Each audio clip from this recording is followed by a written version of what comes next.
ये लड़का लगातार अपने जीवन को खत्म खत्म खत्म करता जा रहा था, लेकिन इसको मालूम नहीं था, होश नहीं था, ये बेहोश था। किस में बेहोश था? किन बातों में खोया हुआ था? हो सकता है इसको कुछ लोग मिसगाइड कर रहे हो सकता है कुछ लोग इसको गलत प्लान बता रहे हो, गलत इच्छाएं दे रहे हो या गलत योजनाएं दे रहे हो सकता है उसकी संगति गंदी हो। लेकिन मैं आज आपको बोलना चाहता हूं, कुछ भी था, उसको पिता के घर को छोड़कर क्या मिला? जो था वो भी चला गया। उसने सोचा था मैं एक बड़ा बिजनेस करूंगा दूसरे देश में जाकर। उसने सोचा था, बड़ी बड़ी योजनाएं बनाई, बड़े बड़े प्लान बनाए। लेकिन ध्यान से सुनिएगा, बाइबल परमेश्वर का वचन कहता है, जो कुछ तुम शरीर में बीजोगे शरीर में ही काटोगे। उसने जो कुछ बीजा था वो शरीर में बीजा था। आज बहुत बार हम अपने मुंह से बहुत कुछ बोल देते हैं। हम कह देते हैं मुझे तुमसे प्यार नहीं, हम कह देते हैं मुझे तुम्हारी परवाह नहीं, हम कह देते हैं, कहने में क्या जाता, दो लिप्स तो हिलाने हैं। लेकिन याद रखिएगा, आज मैं आपको एक बात बोलना चाहता हूं। बाइबल कहती है जिसने इस जीव को वश में किया, पूरी धरती उसके वश में है। आप जो भी बोलते हैं, बोलने से पहले सोचें, विचार करें कि आप क्या बोल रहे हैं। इस व्यक्ति के पास बुद्धि नहीं थी। एक मां की कहानी बताता हूं। एक मां क्या करती थी, अपने बच्चों को संभाल कर रखती थी, दूसरों के घरों को उजाड़ती थी, अक्सर दूसरों को मिसगाइड करती थी, लेकिन प्यार से करती थी। और सारे बच्चे यही कहते थे, ये आंटी बहुत अच्छी है, बहुत अच्छी आंटी है। लेकिन एक वक्त आया कि उसके अपने बच्चे गंदे हो गए, उसके अपने बच्चे बुरे हो गए। तब उसने सबसे जाकर पूछा, लोगों से जाकर पूछा, मैंने किसी बच्चे के साथ कभी भी मिसबिहेव नहीं किया, मैंने कुछ गलती नहीं की, फिर मेरे बच्चे गंदे क्यों? आपको मालूम, सारी माओं ने मिलकर उसे एक बात कही, जो तूने शरीर में बीजा वो काट लिया। अब तूने क्या बीजा वो तो खुदा ही जानता है। याद रखिएगा, आप क्या बीज रहे हैं वो आपके सिवाय कोई नहीं जानता। आप किस तरीके का बीज बो रहे हैं वो आपसे अच्छा कोई नहीं जानता। आप अपने पड़ोसी से छिपा सकते हैं, आप अपनी मां से छिपा सकते हैं, आप अपने पिता से छिपा सकते हैं, आप अपने रिश्तेदारों से छिपा सकते हैं, आप अपने पड़ोसियों से छिपा सकते हैं, आप अपनी सहेली से या अपने मित्र से छिपा सकते हैं, लेकिन खुदा से आज तक कोई छिपा नहीं पाया। उससे आप कुछ भी छिपा नहीं सकते। याद रखिएगा, उस पिता के अंदर एक जिज्ञासा थी कि मेरा बच्चा वापस आ जाए। मैं आपसे सवाल पूछना चाहता हूं, क्या पिता बच्चे को ढूंढने गया? क्या पिता ने जाकर पता किया मेरा बेटा कौन से देश में किस जगह पर रह रहा है? क्या उसने उसकी छानबीन की, इंक्वायरी करवाई, थाने में रिपोर्ट दी? जी नहीं। मालूम क्यों? क्योंकि पिता बुद्धिमान था, उसको मालूम था आज रोकूंगा तो सारी उम्र रोकना पड़ेगा, लेकिन आज नहीं रोकूंगा तो जिस दिन ही अपनी मर्जी से वापस आएगा उस दिन ही अच्छा पुत्र बनकर आएगा। Praise the Lord. पिछले दिनों में मुझे किसी ने कहा कि आपके चर्च से 2-3 परिवार गए हैं, आपने उनके साथ जाकर बात क्यों नहीं की? मैंने उनसे बोला, मैं एवरी संडे एवरी थर्सडे उनसे बात करता हूं, मेरे पर्सनल रिलेशन थे उनके साथ, मैं हेलो करता था, उनके सिर को टच करता था, उनके साथ हंसी में बातें करता था। तो मैंने उनसे बोला, अगर वो गए हैं अपनी मर्जी से गए हैं, और एक दिन मुझे मालूम है इस मेरे पास पिता का दिल है, वो एक दिन वापस लौटेंगे। याद रखिएगा, बाइबल परमेश्वर का वचन कहता है पिता ने पुत्र का इंतजार किया, ढूंढने नहीं गया। पिता ने पुत्र के लिए प्रार्थनाएं की, क्योंकि उसको मालूम था मेरा उसको वापस बुलाना उसको सुधार नहीं सकता, लेकिन मेरा उसके प्रति प्रार्थना करना, मेरा उसके प्रति एक बुद्धिमानी से खड़े रहना, मेरा उसके प्रति आदर और सम्मान को इकट्ठा करना, और एक दिन जब वो वापस आएगा ये सब कुछ उसको देना आशीष का कारण बन सकता है। पिता पुत्र के लिए बहुत सी चीजें इकट्ठी करता चला गया। बाइबल कहती है पिता ने कहा मेरा पुत्र मर गया था, अब जिंदा हुआ है। आमेन। कहां मर गया था? अनाज्ञाकारिता में मर गया था। माता पिता को माता पिता ना समझने वाली हरकत में मर गया था। किसी ने तो मारा था, किसी का तो सहयोग होगा, किसी ने तो उसको गाइड किया होगा, लेकिन ध्यान से सुनिएगा, परमेश्वर ने सिंगल एक पिता को पुत्र से मिलवाने का प्लान बनाया। आमेन। याद रखिएगा, यीशु मसीह भी सेम यही चीजें कर रहे हैं। वो क्या कर रहे हैं? आपका और मेरा संबंध हम अपने पिता यानी पिता परमेश्वर से करवा रहे हैं। हालेलुया। जब पुत्र को कोई काम नहीं मिला, जब पुत्र ने सारी संपत्ति उड़ा दी, सारा पैसा गवा दिया, तो उसने क्या सोचा? बिजनेस तो चला नहीं, अब जो था पैसा वो भी चला गया, उड़ा दिया, अब मैं क्या करूं? खाने के लिए रोटी नहीं मिल रही थी, पेट में चूहे कॉकरोच बहुत कुछ कूद रहा था। अब वो सोचने लगा मैं क्या करूं, किसके पास जाऊं? तो देश में एक व्यक्ति था जिसके पास सूअरों का बिजनेस था, उसके बाद बहुत बड़ा फार्म था पिग का, और वो उसने सोचा कोई भी मुझे जॉब पर नहीं रख रहा, चलो इसके पास चलता हूं। उसके पास गया और उसने उसको सूअरों को चराने का काम दे दिया।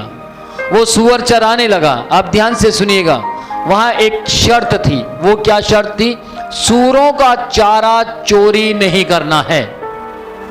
उस समय में यह शर्त थी कि सूअरों का चारा कोई भी चोरी नहीं करता था। चोरी मतलब जैसे कि जब सूअरों को गन्ना दिया जाता था तो उसमें से गन्ना उठाकर चूस सकते थे, समझ पा रहे हैं? तो वो चूस सकता था, लेकिन वो उसको उठा नहीं पाता, क्योंकि अगर उठाता तो शायद मेरे ख्याल से उसको डंडे पड़ते होंगे। अगर नहीं ऐसा था तो फिर उसको सूअरों का खाना खाने के लिए क्यों दिया गया? किस किस को सुनाई दे रहा? इसका मतलब यह है उसको उसके सूअरों के खाने में से चोरी करने का अधिकार नहीं था उसके पास। इसीलिए उसको जब भूख लगी तो बहुत तड़प रहा था वो भूख से, तो मालिक ने क्या कहा? जो सूअरों का खाना बच गया है वो तू खा सकता है। किसने ये हालात बनाए? क्या उस व्यक्ति ने खुद हालातों को बनाया? बोलिए, या परमेश्वर ने यह हालात बनाए? मैं आपसे सवाल पूछ रहा हूं, किसने यह हालात बनाए? हाँ जी, हाँ, परमेश्वर ने नहीं बनाए, उसने खुद अपने हालात बनाए। क्योंकि बाइबल कहती है जो कुछ तुम शरीर में बीजोगे वो शरीर में काटोगे। आज से शरीर में सही बीजना शुरू करो और आप सही काटना शुरू कर देंगे। उसने खुद व खुद यह हालात बनाए। सूअरों का खाना, एक राजमहल में रहने वाला लड़का जिसके पास घोड़ा, गाड़ी, नौकर, चाकर भरपूर मात्रा में थे, एकदम से गरीब हो गया। किसकी मर्जी से वो गरीब हुआ? अपनी मर्जी से। किसकी मर्जी से वो नौकर से भी बदतर हो गया? अपनी मर्जी से। आपने देखा होगा जवान लड़के लड़कियां आजकल बाहर का खाना बहुत पसंद करते हैं, हाँ या ना? लेकिन मैं आज आपको बोलना चाहता हूं, बाहर का खाना खाने से हड्डियां कमजोर हो जाती हैं। मैं शुक्र करता हूं खुदा का, बहुत शुक्र करता हूं खुदा का कि मेरे माता पिता ने मुझे अच्छी शिक्षा दी। और अच्छी शिक्षा देना एक अलग बात है, लेकिन अच्छे बच्चे अच्छी शिक्षाओं को रिसीव करते हैं। और मैंने उनकी शिक्षा को रिसीव किया, कभी भी बाहर का फूड नहीं खाया। इसलिए आज लोग कहते हैं कि आपकी बॉडी बड़ी हष्ट पुष्ट है। ग्रेस, आमेन। परमेश्वर अपनी दया उन्हीं पर उंडेलता है जो परमेश्वर की दया में रहना चाहते हैं। परमेश्वर उन्हीं को बचाता है जो परमेश्वर के पास रहते हैं। परमेश्वर उन्हीं को अपनी गोद में उठा लेता है जो उसकी गोद में रहना चाहते हैं। Praise the Lord. लड़का सूरों का खाना मालूम नहीं कब से खा रहा था, कुछ बाइबल में नहीं लिखा, वो लगातार खा रहा था। अगर आप कहते हैं मैं ये नहीं खाता, मैं वो नहीं खाता, मुझे ये पसंद नहीं, वो पसंद नहीं, लेकिन मैं आपको बोलना चाहता हूं 10 दिन आपको कुछ ना मिले तो आप क्या खाएंगे? वही जो आपको पसंद नहीं है। मैं एक लड़के को जानता हूं, बहुत बार वो कह देता है कि मुझे ये पसंद नहीं, लेकिन जैसे उसको भूख लगती है फिर वही खा जाता है। कुछ समझ पा रहे हैं?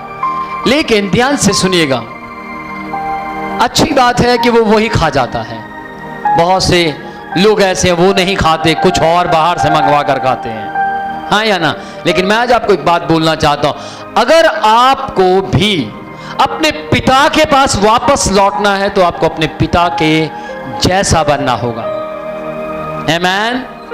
क्या आपको मालूम है आपके पिता कैसे हैं? अब आप हो सकता है अपने संसारिक पिता के बारे में सोच रहे हैं, मेरे पापा कभी कभी पौवा लगा लेते हैं, मेरे पापा तो जर्दा भी खाते हैं, मेरे पापा बहुत अच्छे हैं पर घर में लेट आते हैं, मेरे पापा बहुत अच्छे हैं, बहुत अच्छे हैं, मेरे पापा जैसा पापा कोई नहीं है, पर क्या करूं, मेरे पापा में ये आदत बड़ी गंदी है। आप जिस पापा के बारे में सोच रहे हैं, मैं उस पापा की बात नहीं कर रहा, मैं उस पापा की बात कर रहा जो आपका खड़ा हुआ इंतजार कर रहा और कह रहा है, हे मेरे बेटे, मेरी बेटी, मेरे पास आ जा, मैं तुझे आराम दूंगा। Praise the Lord. अच्छे बच्चे खुदा की ओर से दान होते हैं। पिता को लग रहा था कि जो मेरे पास है वो बहुत अच्छा बच्चा है, लेकिन एक तो उड़ाऊ पुत्र था, उड़ाऊ मतलब उड़ गया था, है ना? उन्होंने हवा लग गई सी, कहते नहीं, कई लोग कह देंगे नहीं तो हवा लग गई है चंडीगढ़ दी, कहते दे पर निकल आए ने। क्यों बोलते हैं ये बात? जब पक्षी के पर निकलते हैं तो वो उल्टा पुल्टा इधर उधर छलांग जंपे लगाता है, चोट मरवाता है, हाँ या ना? लेकिन ध्यान से सुनिएगा, जो लोगों के पर नहीं निकलते वो ना चोट खाते हैं ना चोट मारते हैं, बल्कि वो सुरक्षा के साथ आगे बढ़ते हैं। Praise the Lord. पिता कभी पुत्र को बाहर ढूंढने नहीं गया, पिता हमेशा इंतजार करता रहा। हो सकता है पिता जहां से पुत्र गया था वहां जाकर देखता हो सकता है छत पर चढ़कर देखता हो मेरा बेटा आया नहीं, लेकिन वहीं से देखता था। अपनी बाउंड्री को पिता ने कभी क्रॉस नहीं किया। पिता चाहता तो नौकर भेजकर पता करवा सकता था मेरा बच्चा कहां है। पिता बहुत रिच था, बहुत अमीर था, पिता के पास कोई पैसे की कमी नहीं थी। पुत्र को आधी प्रॉपर्टी देने के बावजूद भी पिता अमीर था, लेकिन फिर भी पिता ने कहीं पर भी जाकर अपने बेटे के बारे में पता नहीं करवाया, क्योंकि पिता एक अच्छा पिता था। वो चाहता था कि मेरा बच्चा अपने आप बदल जाए। क्या आप किसी से बहुत लंबी दुआएं करवाना चाहते हैं? क्या आप चाहते हैं कि मेरी मां बहुत प्रार्थना करने वाली बन जाए? मैं आज आपको बोलना चाहता हूं, आप किसी के ऊपर भी प्रेशर देकर किसी को भी धर्मी नहीं बना सकते। प्रभु यीशु मसीह ने क्या कहा? हे बोझ से दबे हुए लोगों मेरे पास आओ। ये कहा मेरे पास आओगे या नहीं? तुम्हें आना पड़ेगा, अगर ना आए तो मैं तुम पर श्राप उंडेल दूंगा, ऐसा कुछ कहा। ना ही उसने कहा हे बोझ से दबे हुए लोगों मेरे पास आओ, मैं तुम्हें विश्राम दूंगा। अब आप यहां जितने भी लोग बैठे हैं, आप सब किसी बस्ती या किसी कोठी या किसी बिल्डिंग या किसी महल या किसी देश या किसी विदेश या किसी शहर या किसी गांव में से अपने आप निकलने शुरू हो गए, अपने आप बढ़ने शुरू हो गए। बेटा खोया हुआ था, वैश्यागमन में खोया हुआ था, ऐश प्रस्ती में खोया हुआ था, लेकिन बाइबल कहती है जैसे उसके हालात खराब हुए उसको सुध बुद्ध आ गई, उसका ब्रेन खुल गया और उसने क्या सोचा, मेरे पिता के घर में किसी भी चीज की कमी नहीं है, मेरे पिता के घर में नौकर भी इससे अच्छा खाना खाते हैं। मैं अपने पिता के घर वापस जाऊंगा और पिता से कहूंगा पापा आप मुझे नौकरों से कम वाला स्थान दे दो, लेकिन मुझे अपने पास रख लो। और पिता ने क्या किया मालूम आपको? पिता ने नंबर 1 दूर से ही उसे पहचान लिया। Praise the Lord. नंबर 2 उस पर तरस खाया। पिता ने दूर से ही उसको पहचान लिया और उस पर तरस खाया, और तरस खाकर पिता ने क्या किया? बाइबल कहती है कि पुत्र को क्या किया उसने? पुत्र को मिलने के लिए दौड़ा आया। पहला उसको दूर से पहचान लिया क्योंकि पिता था, दूसरा तरस खाया उसके ऊपर। क्यों तरस खाया? कपड़े फट चुके थे, पैरों में चप्पल नहीं थी, चीथड़े उड़ चुके थे, पूरे फेस पर काले काले धब्बे बन चुके थे, पूरा फेस अजीब सा लग रहा था। और पिता को उसकी इस हालात के ऊपर तरस आया।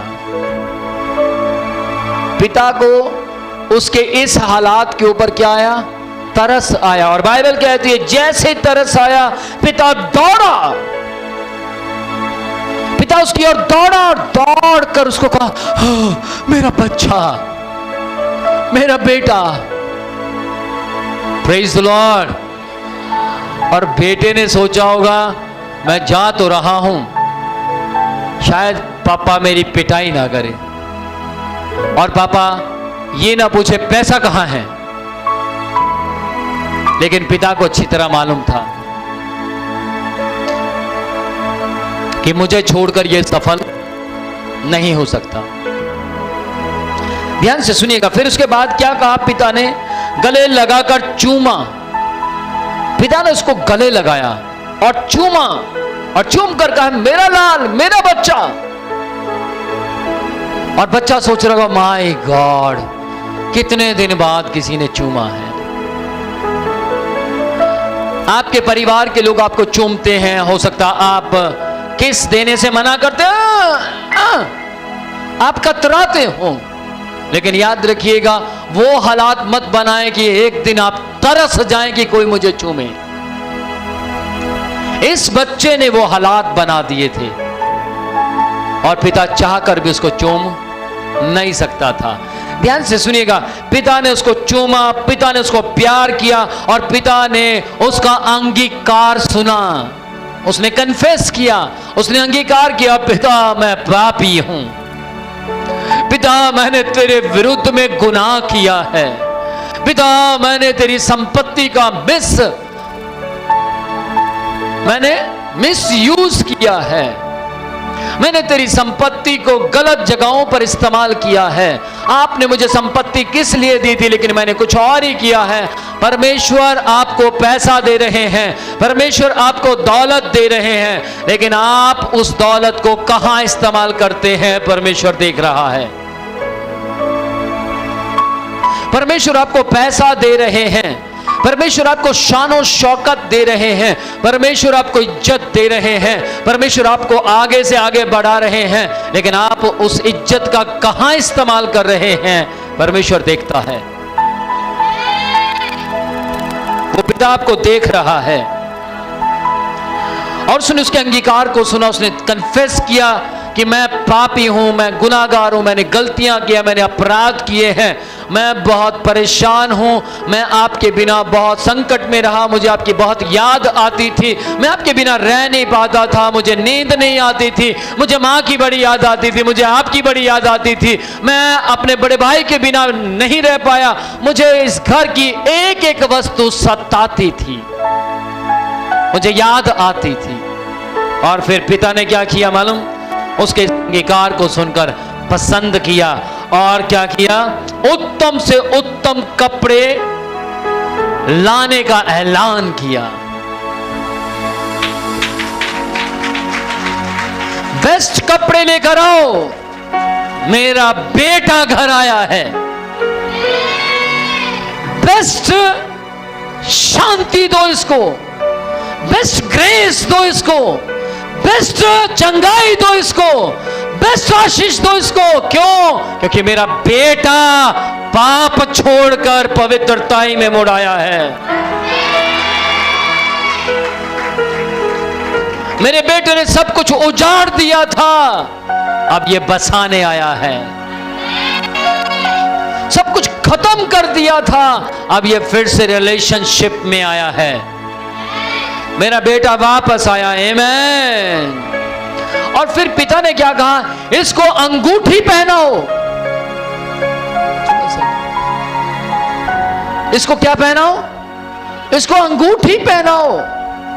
अंगूठी कौन सी? पीतल की, लोहे की। इसको सोने की अंगूठी पहनाओ। इसका मतलब यह है पिता ने पुत्र के लिए अंगूठी पहले से तैयार करके रखी हुई थी।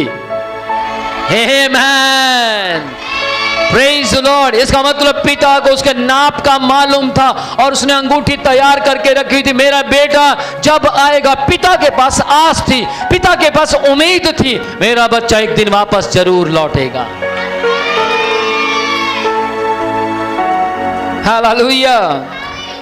परमेश्वर आपके प्रति उम्मीद रखता है, परमेश्वर पिता आपके प्रति आशा करता है। परमेश्वर ने आपके लिए भी अंगूठी बनाई हुई है, बल्कि परमेश्वर कहता मैं तुझे अपने हाथ में अंगूठी के समान पहने रखूंगा।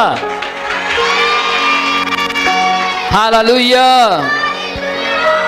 और परमेश्वर आपको उत्तम से उत्तम देना चाहता है। बाइबल परमेश्वर का वचन कहता है मैं तुम्हें उत्तम उत्तम पदार्थों से तृप्त करूंगा, मैं तुम्हें उत्तम से उत्तम पदार्थ खिलाऊंगा। उत्तम से उत्तम का मतलब होता महंगे से महंगा। महंगे से महंगे का मतलब ये नहीं होता वो बहुत महंगा हो और आपके फेफड़े खराब कर दे। महंगे से महंगे का मतलब होता है बेस्ट क्वालिटी का, प्योर, जो आपकी बॉडी में जाए और आपको अच्छी ताकत दे। Praise the Lord. इस दुनिया में बहुत कुछ महंगा मिलता है, शराब भी महंगी मिलती है, हाँ या ना? लेकिन शराब मनुष्य के लिए अच्छी नहीं है, जूस अच्छा है। आप जूस पिएंगे तो आपको फायदा होगा। हालेलुया।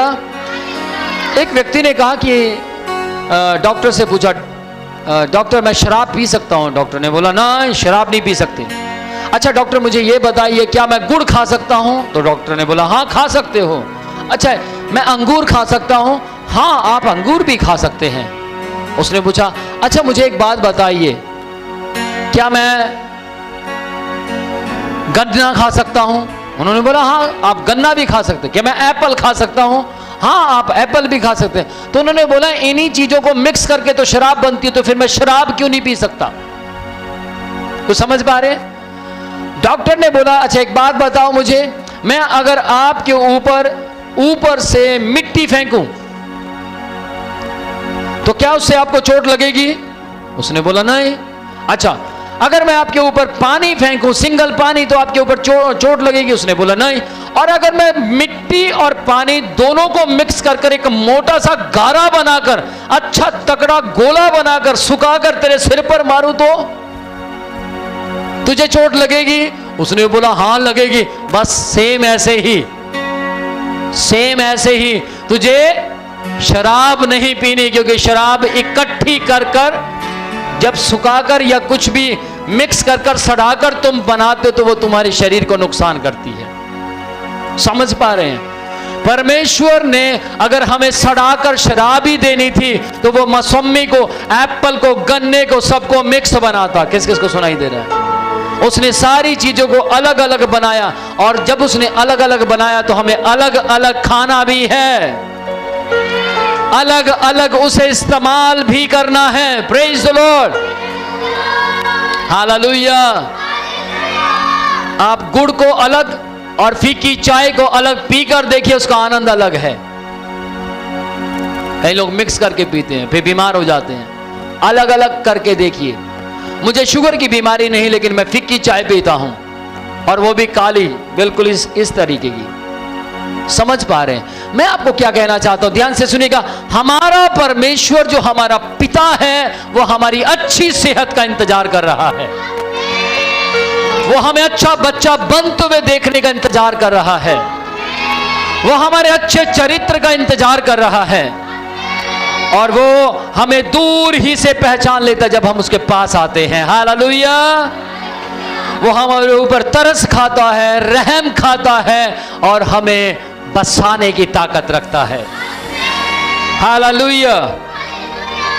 जूते, पैरों में जूते पहनाओ, पैरों में जूते पहनाओ। अंगूठी पहना दी, कपड़े पहना दिए, अब पैरों में जूते पहनाओ। ध्यान से सुनिएगा, मैं आज आपको बोलना चाहता हूं, पुराने समय में गुलामों के जूते उतार लिए जाते थे।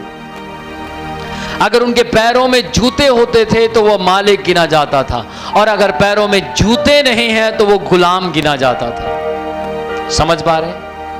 आज भी कई घरों में जो काम करने वाली औरतें हैं, महिलाएं हैं, उनको कह दिया जाता अपनी जूती बाहर निकाल कर आओ। घर के अंदर जो मालिक है वो जूती पहनकर घूमते हैं, लेकिन जो घरों में काम करते हैं उनको मालूम होगा वो बिना जूती के। आज के समय में तो फिर भी हमारे देश में बहुत बदलाव आ चुका है। महिलाएं जो काम करने वाली वो अंदर ही चली जाती हैं जूती लेकर। मैं सही कह रहा हूं? बहुत ज्यादा बदलाव आ गया। लेकिन उस समय में गुलाम को जूती पहनने कोई नहीं देता था, और इस पिता का बेटा अलग देश में जाकर जैसे उसने पैसा उड़ाया तो वो गुलाम बन चुका था। उसके पैरों की जुत्तियां उतार दी गई थी। समझ पा रहे हैं? क्या आप